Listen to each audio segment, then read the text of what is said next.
2012 for the 89th anniversary of the national leader Heydar Aliyev. As you can see, we have the designer and the architect of the building preferred more curvy lines and more different kind of concept, which makes this building very unique. The white color from outside and the inside of the exterior is different because it gives like the different atmosphere inside. And it also customizes the future, the bright future of our nation. As you can see, the lines on the walls means the past and the future of relation between the past and the future of Azerbaijan. We are working on the heritage of the Heydar Aliyev, on development of the heritage of Heydar Aliyev, and implementing and developing our language, our history, our treasures and different kind of things. We also work together with the social institutes of the foreign companies such as NASA. You will see today the space exhibition where you can find all the information about rockets and satellites and the first astronauts and so on. I would like to give you a little bit more. Our center is divided into 3 parts. The first part is based on this floor, which is 3 floors Heydar Aliyev Museum. The second part is the 8th-floor exhibition halls and our offices, and the third part is auditorium, where we have the conferences at the regional, international, and then we have the concert room as well. Today we will have a very big concert. Maybe you heard Alessandro Safino. Yeah, he is a very famous opera singer, and he will be performing live today here. So now, first of all, during his leadership, which goes to from 69 to 83 and from 93 to 2008. This is the first car, Chaika, which was used by the Heydar Aliyev during the 1972 and 1980. And this is the Zil, which were used in 1993, but for a short time of the period. And this is the different generation cars which were used by the Heydar Aliyev during his presidency. This car was used in 1993 until 1998, and the other one was used from 1998 until the death of the Heydar Aliyev in 2003. You can find all kind of information from the monuments that was written in front of the cars, and you can see the different pictures from that time, during that time. Yes. Yes. Actually, we don't know why, but this is the was used in 1993. Actually, it was used during the USSR as well, but not for it. We don't have the information, correct information. That's why we can't provide you with the information which is not correct. If anybody has a question, you can feel free to ask anytime you want. The guy with the iPad. No. Okay. If you guys finished, yes. Are these cars armed? Yeah, these 2 are armed. It's a bulletproofed and armed. So it's been made by the Benzler Diamond company, which is cooperating with the Mercedes-Benz, and this both cars are bulletproof. So it's like a customized cars. Any questions? Okay, then I think we can go to our museum.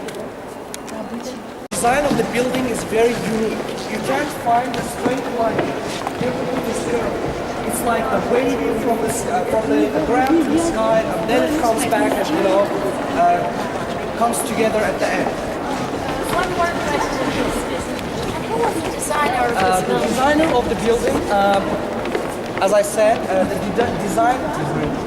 designer of this building is Zaha Hadid. She's from Iraq, but she lives in London. And she's a very famous architect because of the shapes of the buildings that she makes. As you see, she has a very, unique buildings in Spain, London, and all over the world. No. Which mountain is this? Okay, let me give you a tip. It's located in Nakhchivan. No, it's called İmamlı'da, Snake Mountain. And this was the famous place of the national leader Heydar Aliyev.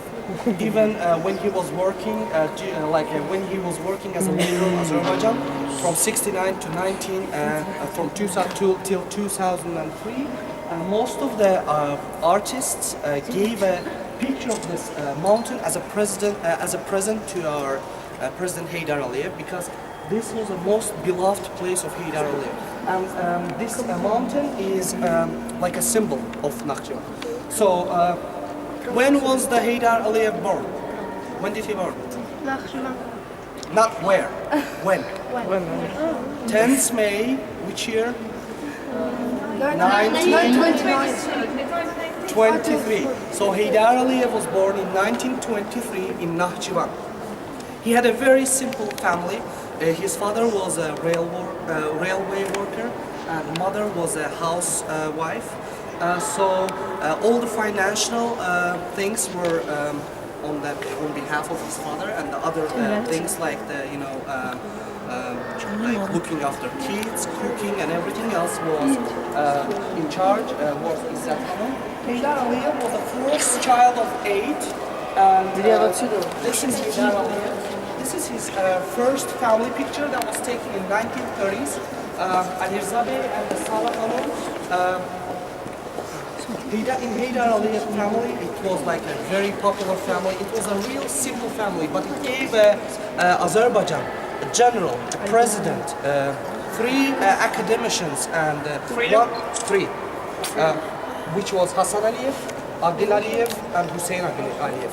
And Hussein Aliyev became the artist, of the very national artist. He was drawing and he became Azerbaijan's national artist. Most of the members of Aliyev's family were drawing, but Hussein became like a national artist. Even the small brother Agil, he was drawing as well. It was very hard for us to find the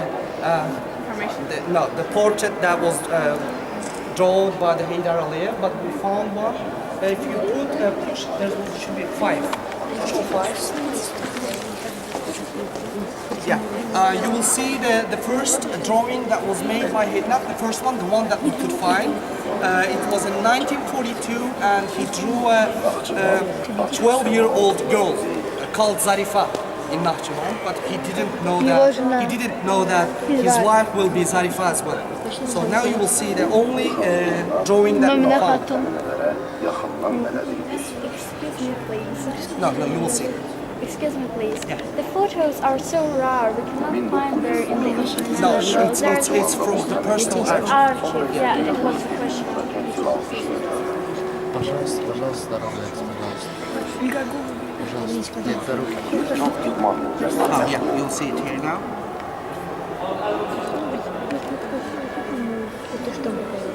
Aliyevler ailesinde Hamad İnce sanatı See, this is the first picture that was drawn by Heydar Aliyev in 1942, and this is like the neighbor girl called Zarifa. This one. This is the handwritten, hand-drawn by Heydar Aliyev. So, Heydar Aliyev entered this high school in Nakhchivan, which was #1 school in Nakhchivan, and he graduated from that school. He didn't graduate, and when he was in 7th grade, he applied for pedagogical technical school, and it was very hard to enter to that school at that time before finishing the 10th grade. But Heydar Aliyev applied and entered to that school in 7th grade, which was like a very big thing at the time. And after graduating from there in 1939, he wanted to become an architect, and so he comes to Baku. And when he comes to Baku, he gives 13 exams, and he gets excellent grades from all 13 exams. And he enters to Azerbaijan Industrial University, where he becomes an architect. But he couldn't continue his studies because of the starting of the World War II, which is in 1941 and 45, yeah. So he was called back to Nakhchivan by the People's Commissary, and he comes back to Nakhchivan. Even though he was young, he started to work for the commissary as in the archive sector, and he became the head of the archive department. And after that, a new page opened in Heydar Aliyev's life. In 1940, yes. Excuse me, can you told that he passed 13 exams, it was excellent mark. Yeah. But to pass the exams, you should know the knowledge. Yeah. And as his family was a bit simple one, Yeah. how could he get so much No, knowledge? his family, yeah. I agree that his family was a very simple, but I didn't say that they were very poor. So they were like 8 kids in the family, and they were all supporting each other, and they were teaching each other the knowledge that they know. So it was easy, and Heydar Aliyev from the young age, he was like very interested in art, in our history and everything else. So he had an interest to knowledge from the childhood. And as I said from the first time, when he finished the 7th grade, it was a very, very hard, it was a rare situation to enter to the pedagogical technicum before you finish the 10th grade. But he entered to that technicum in 7th grade, which was like a very, it was not impossible. It was something impossible. But after that time, he came to Nakhchivan in 1941, when the World War started, Second World War. But no matter that he was young, he was very intelligent and he was very smart. So he tried to work, and in 1944, he started to work as an officer in the security state, like a KGB, you know KGB. So he became the lieutenant in 1944 in May, and in 1948 he became the senior lieutenant. And after that, in 1949 and 50s, he went to St. Petersburg. Now it's called Leningrad. No, actually, it was before Leningrad. Now it's called St. Petersburg. And he continued his studies there, and after that he came to Baku, and he worked in Baku's KGB for 25 years. In 64 he got the rank of colonel. You know what's colonel? Yeah. Polkovnik. And after that, in 1967, with the order of 136, and with the introduction of the Andropov, he became general mayor, he was the only one who was in that state with the same rank. And this was like he had a very, very interesting career during his KGB life. He was a very active officer, and he has been in too many intelligence missions, and like Alagöz, Duet, Naturalist, and this kind of thing. And one of the most interesting part of our museum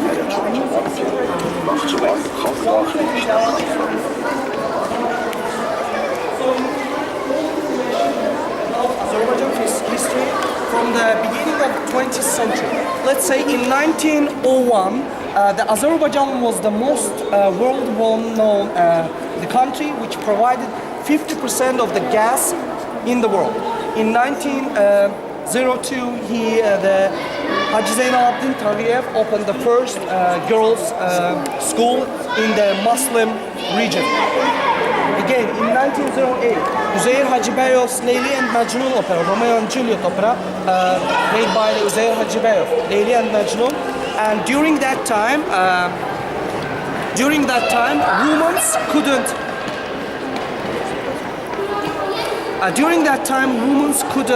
play the role in the opera. So the first woman role was played by Ahmet Aghdamski in 1908. You can see there. And the first woman singer was Şevket Mehmedova in 1912. After 5 years of becoming this Leyli and Majnun opera. Again, when was Azerbaijan democracy? Heydar Aliyev Centre'e gidelim. 18 by who? Okay, who was the establisher of Azerbaijan Republic? Muhammad Amin? Rasulzade. It was established in 1918. It didn't go so much. It went about 2 years.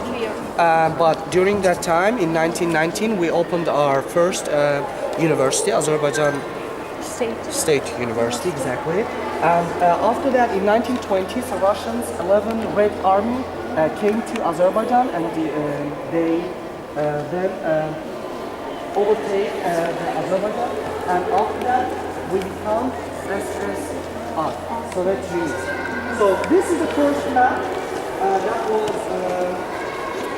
shown in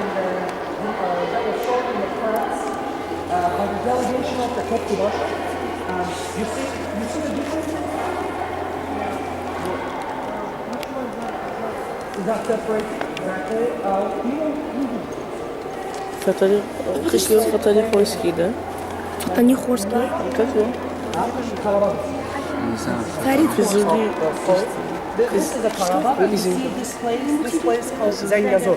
And in 1920s, because of the Armenians, the Russian and the Armenian, they were very close, and we had to give Zengazur in order to keep Karabakh because they wanted Zengazur and Karabakh. And before that, before 20th century, we gave the Yerevan, which was the part of our lands as well.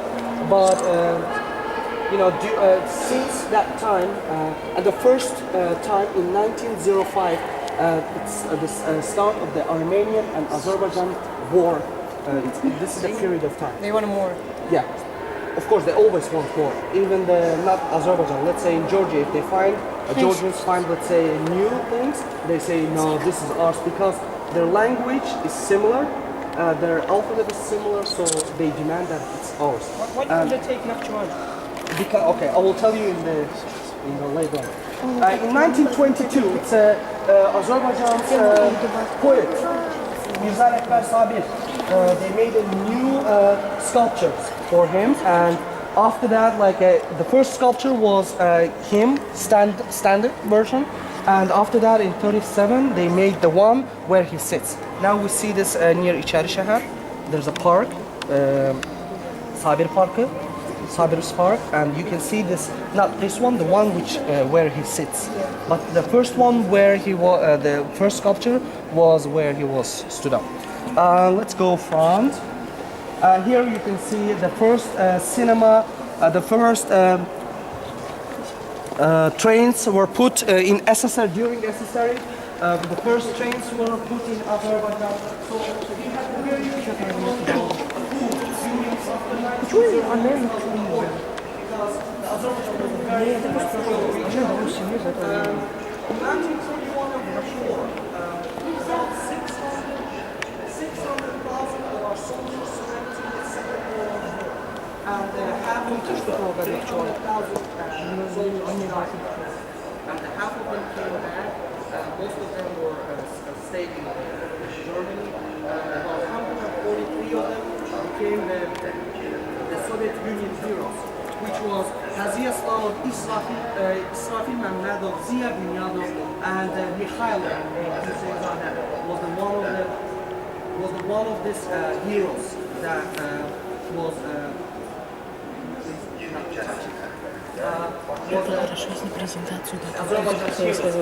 At the same time, Yusuf Muhammad Aliyev, he's yes.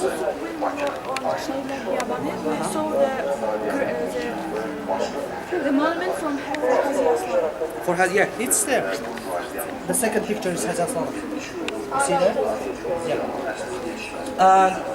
It was like even I was in Slovenia last year, and in Austria they have the grave of the Mehdi Senzada, and they have on top of it a sculpture because he did too much things for Europe during that time. And here you can see like the first gramophone belonged to Bülbül, and the first the music was written on this gramophone belonged to Müslüm Magamayev. And again, you can see the things belongs to the first, let's say, opera singer, then our first pianist, the ballerina. Yeah. This is belongs to Yusuf Muhammad Aliyev. He was a chemician. He did the first obtains oil during the Cold War, so airplanes to go more distance. And because of that, the Russian USSR formed the army. Actually, in let me say, about 4.3 of the gas was supported to the was sent by Azerbaijan, and the 96% of the oil to the airplanes that was sent to USSR during the war was from Kazakhstan. Okay. These efforts, they were all held in Baku. Yeah, this is all from our archives, originals. This is the first official, official. These ones are to Tofik Guliyev. He was the first, the creator of the jazz club in Azerbaijan. And everything that you see here is original. Most of them are kept in our history museum and the Heydar Aliyev Foundation and this kind of museums. But we have the most important things here. Here,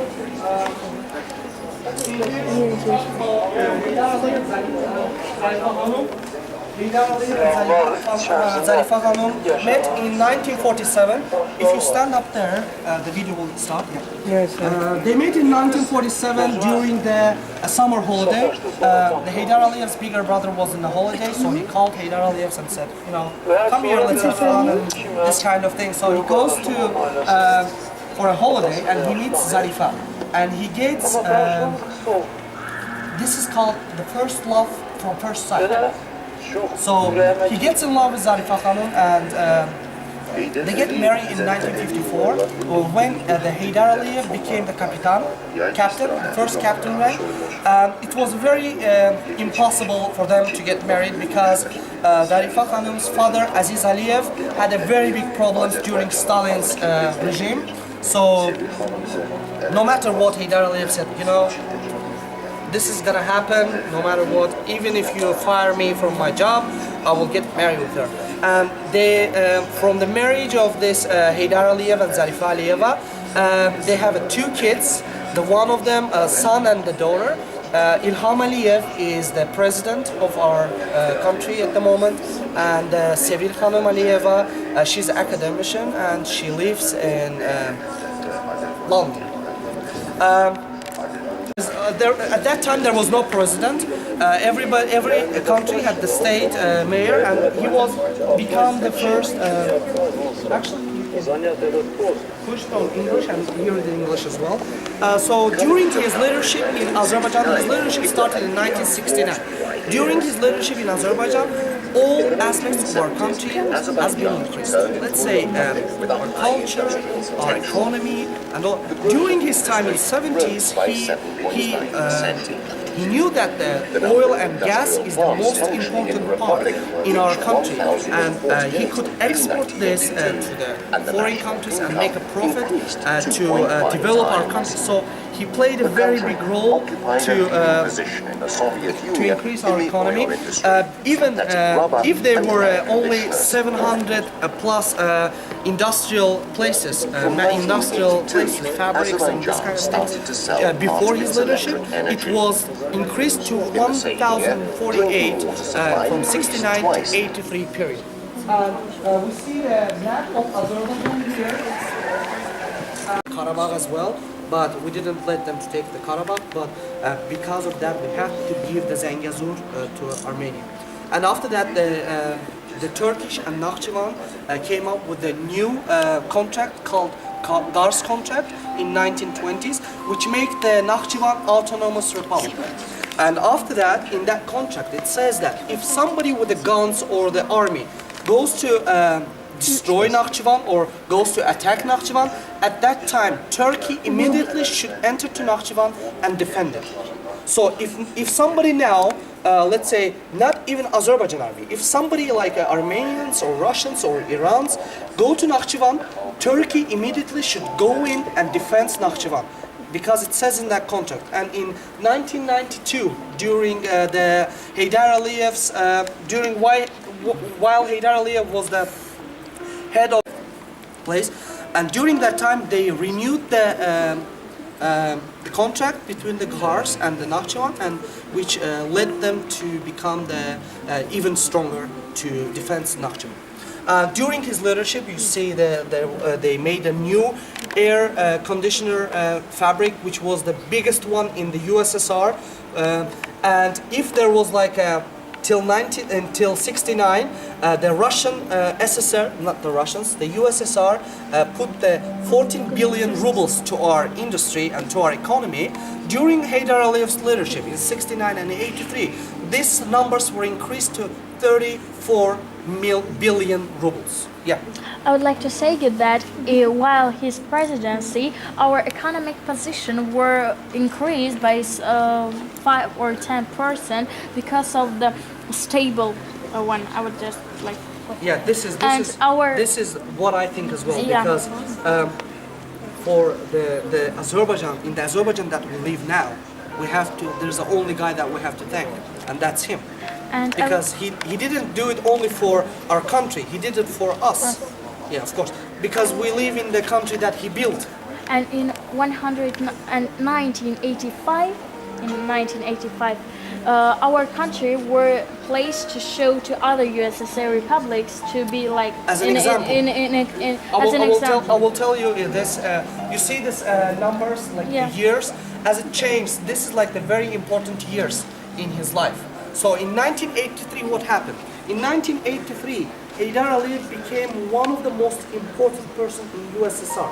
He became the deputy chairman of the Soviet ministry. So this was like a very big, and everybody was afraid that he would become the president, head of the USSR. So everybody was afraid. He was one of the five individual, like governmental person in USSR, and he was the only Muslim leader that was during that time. So when he became the deputy chairman of the USSR's ministry council, he was given they give him the power to do the relationship between the Latin America, the relation between the Eastern Europe and Asia. He was in charge of the Baikal-Amur Magistral, the magistral of the Baikal-Amur, the biggest railway station during the USSR. And because of these things, in 1979 they gave him the highest medal, which is the Oragva Çekiç. Yeah, okay. Which was the symbol of the Symbol of the USSR, yeah.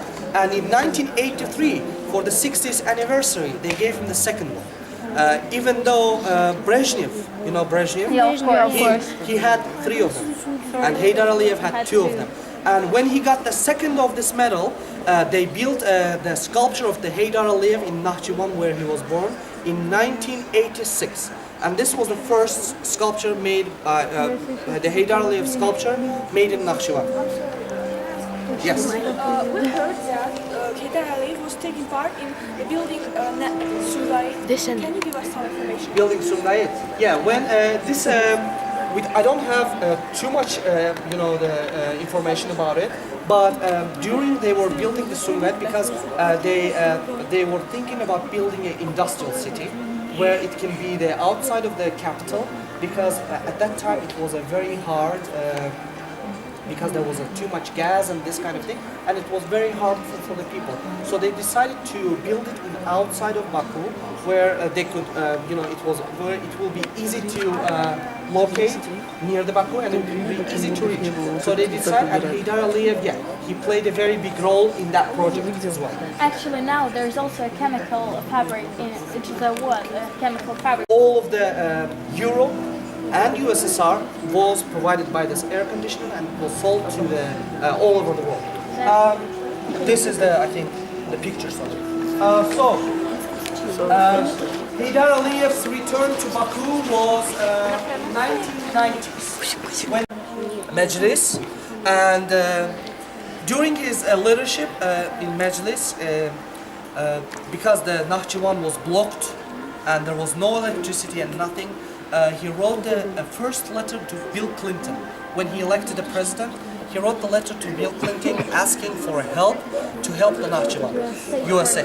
Yeah, and because before that nobody did this, and because he was a very intelligent person and he was a very smart, he knew what he has to do, He wrote the letter, and not even like 2 weeks passed, and the ambassador of the USA, Richard Miles, comes to Nakhchivan and says that USA accepted the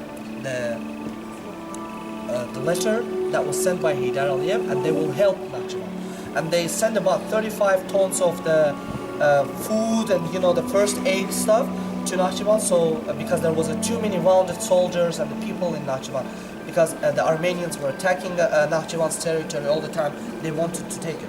And at the same time, they opened the Ümit bridge between Nakhchivan and Turkey, where now they could transform the patients to Turkey, and they could receive the food and everything else that was needed during that time. And when the other politics heard that Bill Clinton helped Nakhchivan, even the Jean Perret, at that time he was the ambassador of the France in Azerbaijan. Then at the same time in March, he sent about 32 tons of the food, first aid, medical stuff to Nakhchivan to help the wounded people and to help the people to become more, because there was so big a problem. There was no electricity. Everybody was bleeding. There was so many people that was missing during this war. So at that time, and the people that was in Baku saw this, and they were very terrified in Baku, because the things in Azerbaijan was very difficult at that time. The Karabakh conflict started. The Armenians they just get in and they took the 20% of our lands, and the people of the Baku was in house. So they said, we want Heydar Aliyev to come to Baku and lead us to do something. And with the request of the people, and with the request of the Azerbaijan president at that time, Elchivay Abdulfazov,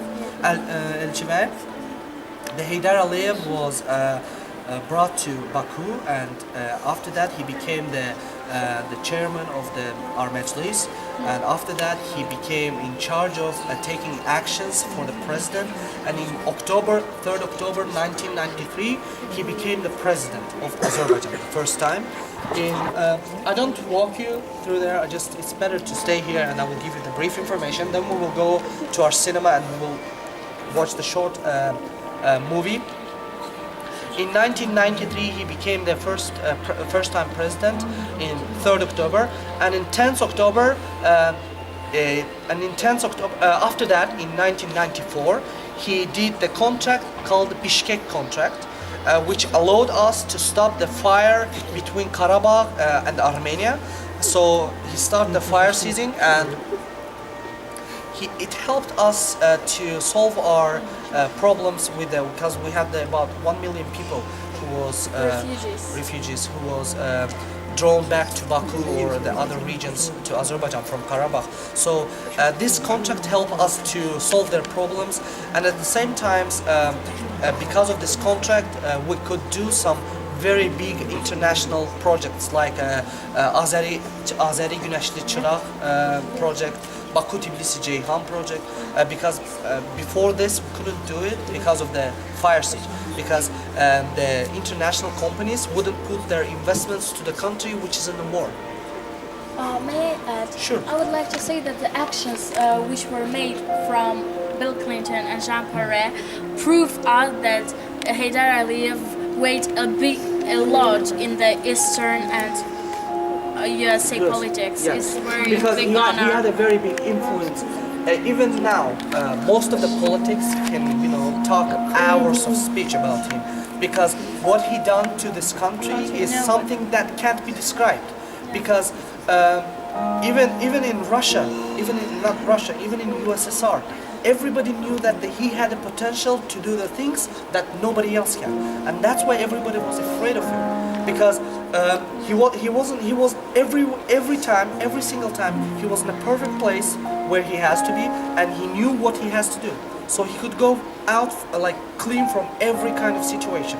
He was a very smart, intelligent, and we really have to, because when I hear some people, not understanding this, it makes me kind of upset because I'm very happy to. The very deep things. Everybody has their own opinions, but in general, it's called Nagorno-Karabakh was taken by Armenians. We all know that the Armenians didn't have the power to take this, but we can't, argue on this situation here at the moment. Maybe if you grow up and you become the deputy or you'll become like a representative of Azerbaijan in like a European Union or something, you can claim our the rights. Our rights yeah, on exactly. Nagorno-Karabakh. And maybe you can, solve the big problems, which we will thank you for all our lives. Now, let me show you